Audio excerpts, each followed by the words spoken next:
우리 눈에는 별이 전혀 움직이지 않는 것 같죠? 전혀 움직임이 없어 보입니다. 한참을, 그리고 그것도 오랫동안 보고 관찰해야 이게 움직인다는 거죠.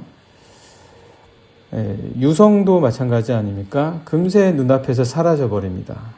그래서 그것을 통해서 우리가 무언가를 연구하고 또 찾아낸다는 것이 쉽지 않습니다. 인도함이 무엇입니까? 인도함이라는 것은 바로 그와 같다라는 거죠. 동방박사들은 아마도 메소포타미아 지역이 아니겠냐 이렇게 추측을 하기는 하는데, 그곳에서 온 동방박사들은 많은 사람들이 아마 별을 연구하는 사람이 아니었겠냐 그렇게 생각을 합니다. 별의 움직임만이 아니라 특이함, 야, 저 별은 참 특이하다, 다른 별들과는 차이가 있지 않았겠습니까? 그래서 그런 것들을 보고 인도함을 받았다라는 거죠. 인도함을 받았다. 우리는 세상의 움직임, 그리고 세상의 특이함, 이런 것들을 우리가 가지고 있는 영적 예민함으로 인도함을 받을 수가 있습니다. 인도함을 받을 수가 있는데, 여기 나와 있는 이방인 박사들조차도 겉으로 보기에는 별반 차이가 없어 보이는 어떤 별의 움직임이나 그리고 특이함을 그들이 연구하는 그런 예민함을 통해서 이끌림 받지 않았습니까? 인도함을 받았죠. 그런데 왜 누구에게는 그런 것이 예민하게 받아들여지고 누구에게는 그런 것이 일상적이냐라는 겁니다. 물론 이 동방에서 온 사람들은 박사들이었다. 마귀라고 하는 그런 사람들이다라고 이야기는 하지만 어쨌든 그들에게는 특별하게 여겨졌다는 겁니다. 그러나 특별한 자리에 있었던 헤롯은 왜 그것을 알지 못했냐는 거죠. 헤롯은 그것에 대해서 예민하지 못했고, 헤롯은 세상을 어떻게 다스릴 거냐, 사람들에게 어떻게 내 권위를 알릴 거냐, 이런 거에 예민했다라는 거죠. 그들이 보는 것에 차이가 있었다는 겁니다. 그래서 그는 하늘에서 분명하게 보여지는 징조라든지 그리고 앞으로 벌어질 일에 대한 일의 증거라든지에 대해서 대비하지 못하고 알아내지 못했다라는 겁니다. 그래서 오늘 저희들이 잠깐 말씀을 보시면 1절부터 함께 보시겠습니다. 헤롯 왕 때에 예수께서 유대 베들레헴에서 나시매. 헤롯 왕 때예요. 그런데 헤롯 왕은 왜 이러한 모든 것들을 알지 못했냐? 왜 이러한 모든 것들이 일어나는 징조에 대해서 파악하지 못했냐? 왜 그는 예민하지 못했을까? 여러분, 인도함이라는 게 뭡니까? 인도함이라는 것은 목에 줄을 매달아 가지고 이제부터 너 나를 따라와야 된다라고 해서 한 곳에서부터 다른 한 곳까지 무작정 데려가는 게 인도함이 아닙니다. 우리가 하나님의 인도함을 받는다라고 할 때 하나님께서 여기부터 저기까지는 내가 꼭 데려다 줄게 라고 말씀하시면서 시작 그리고 끝이라고 말씀해 주시는 게 아니에요. 인도함은 그런 식으로 일어나지 않습니다. 인도함은 단지 뒤따라가는 게 아니에요. 오히려 우리는 인도함을 이렇게 표현할 수 있습니다. 인도함 받는다라는 것은 찾는 것이다. 인도함 받는 것은 단지 뒤따라가는 것이 아니라 찾는 것이다. 왜 우리가 그렇게 말을 할 수 있냐면 마치 송아지나 양의 목에 줄을 묶어서 끌고 가는 것이 아니기 때문에 어떨 때는 우리가 하나님의 인도하심을 발견하지 못할 때가 있어요. 분명하게 하나님이 인도해 주시는데 그 인도함을 느끼지 못할 때가 있어요. 예민하게 반응하지 못할 때가 있습니다. 하나님의 예민함을 그럴 때는, 하나님의 인도하심을 그럴 때는 우리가 찾아야 된다는 거예요. 분명히 하나님은 인도해 주시고 있지만 우리가 뒤따라가지 못할 때가 있다는 거죠. 그래서 그럴 때는 찾아야 된다. 인도하심이라는 것은 따라서 단순히 뒤따라가는 것이 아니라 우리가 찾는 것이다. 그래서 베들레헴에서 예수께서 나실 때 헤롯 왕 때임에도 불구하고 헤롯은 그것을 알지 못했다. 그러나 영적인 예민함으로 예수님께서 나신 곳을 찾아가는 이들이 있었다. 그들이라고 해서 아주 특별하게 아니면 더 큰 권력이 있는 사람들이 아닌 동방에서부터 온 박사들이었다. 그래서 말씀은 이렇게 이야기해주고 있습니다. 계속해서 동방으로부터 박사들이 예루살렘에 이르러 말하되 유대인의 왕으로 나신 이가 어디 계시냐? 우리가 동방에서 그의 별을 보고 그에게 경배하러 왔노라 하니, 이 말씀을 보면 약간 의문이 우리에게 듭니다. 약간 의구심이 들어요. 왜 예루살렘에 와서는 그 예수님이 어디에서 나실지를 물었냐는 거죠.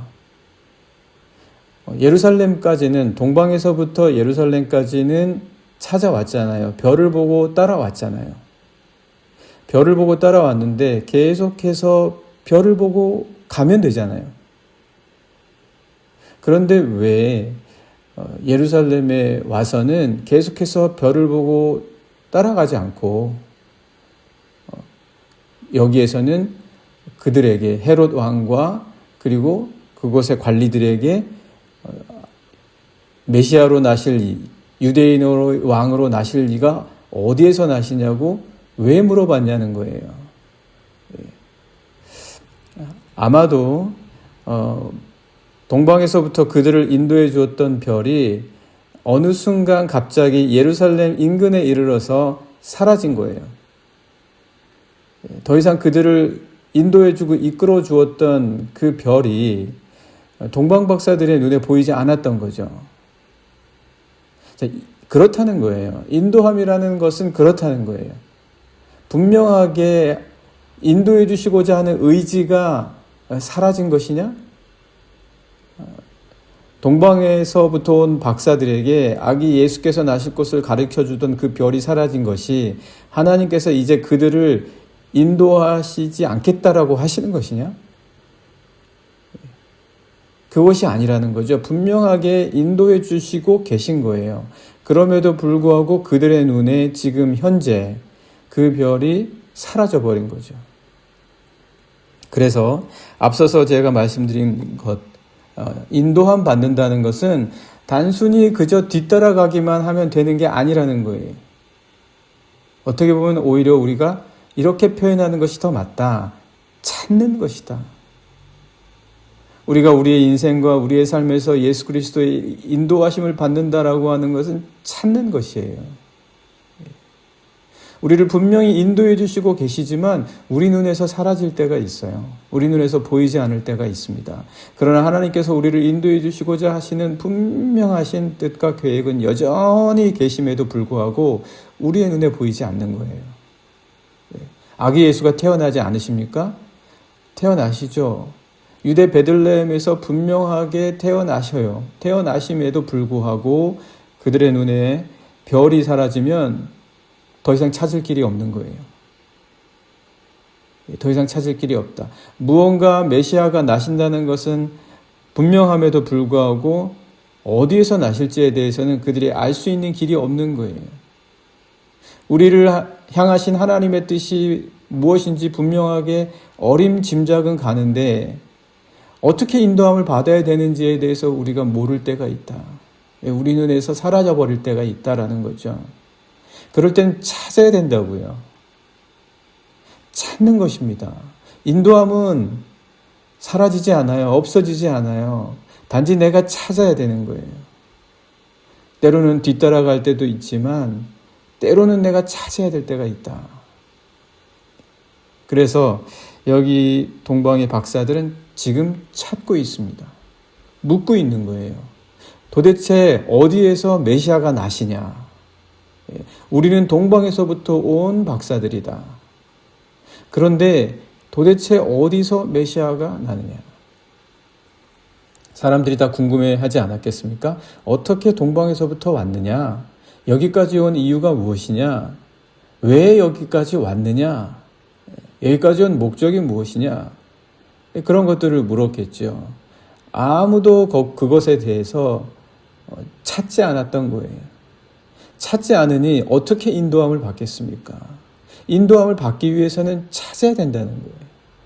내 삶에서 예수 그리스도의 인도함을 받기 위해서는 반드시 찾아야 된다. 인도함은 그런 것이다. 이 말씀을 계속해서 보시면 3절입니다. 헤롯 왕과 온 예루살렘이 듣고 소동했다. 사실은 이게 동방박사들의 입장에서 보면 소동할 일이 하나도 아니라는 거예요. 소동할 일이 하나도 아니다. 그동안 찾지 못했던 헤롯 왕과 예루살렘에 있는 사람들은 그러나 큰 소동거리였다. 4절의 말씀을 보시면 왕이 모든 대제사장과 백성의 서기관들을 모아 그리스도가 어디서 나겠느냐 물으니 5절 이르되 유대 베들레헴이오니 이는 선지자로 이렇게 기록된 바 6절 또 유대 땅 베들레헴아 너는 유대 고을 중에서 가장 작지 아니하도다. 내게서 한 다스리는 자가 나와서 내 백성 이스라엘의 목자가 되리라 하였음이니이다. 말씀에 이렇게 분명히 나와 있어요. 하나님의 말씀에 이렇게 분명히 나와 있다고요. 분명하게 나와 있음에도 불구하고 헤롯 왕과 온 예루살렘에게는 분명하지 않은 거예요. 분명하지 않았어요. 찾지 않았으니까요. 찾지 않았으니까. 왜 우리가 말씀을 늘 찾고 찾으면서 인도함을 받아야 하는가? 오늘 그 분명한 이유를 오늘 이 동방 박사들과 이 헤롯 왕의 이야기 속에서 우리가 찾을 수가 있습니다.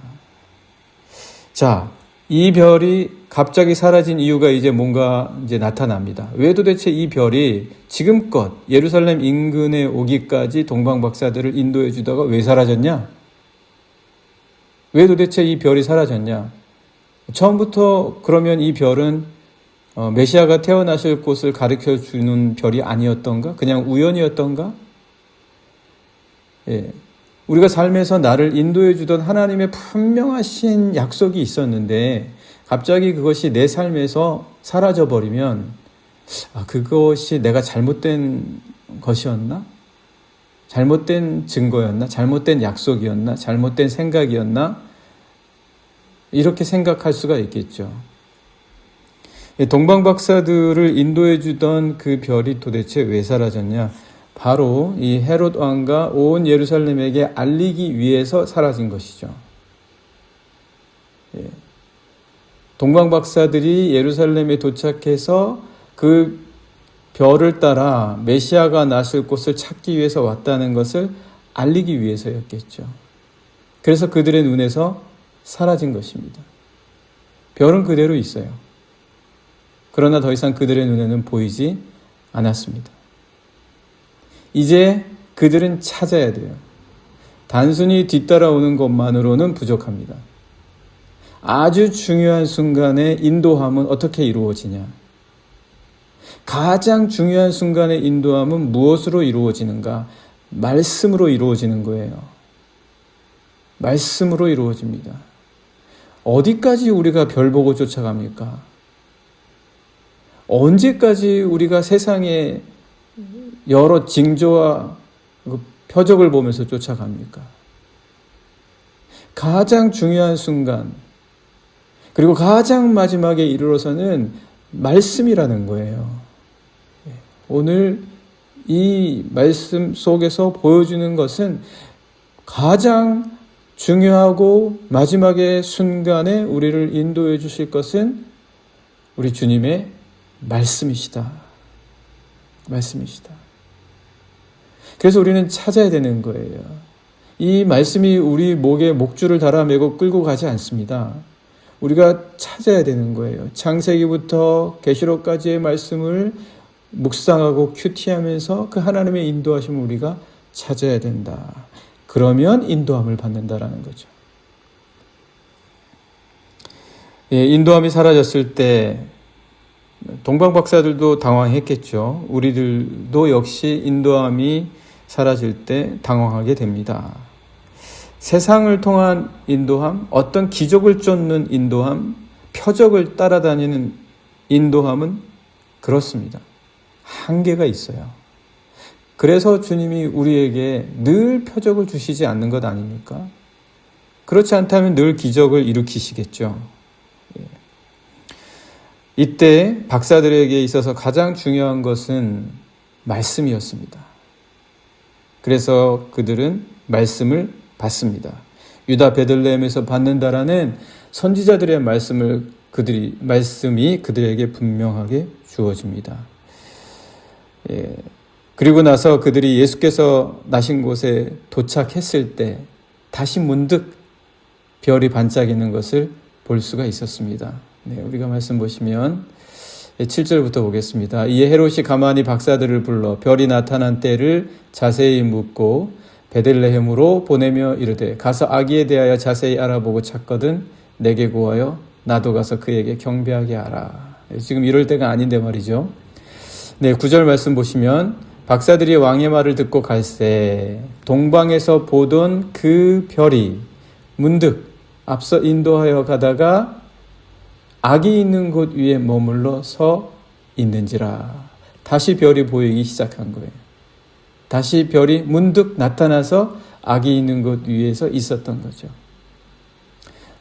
여러분, 우리가 말씀으로 인도함을 받으면 우리를 인도해 주시는 표정이 나타나서 우리를 비추고 계십니다. 우리와 함께 하신다는 그 인도하심의 분명한 확신을 우리에게 비추시는 거죠. 그래서 10절 보시면 그들이 별을 보고 매우 크게 기뻐하더라.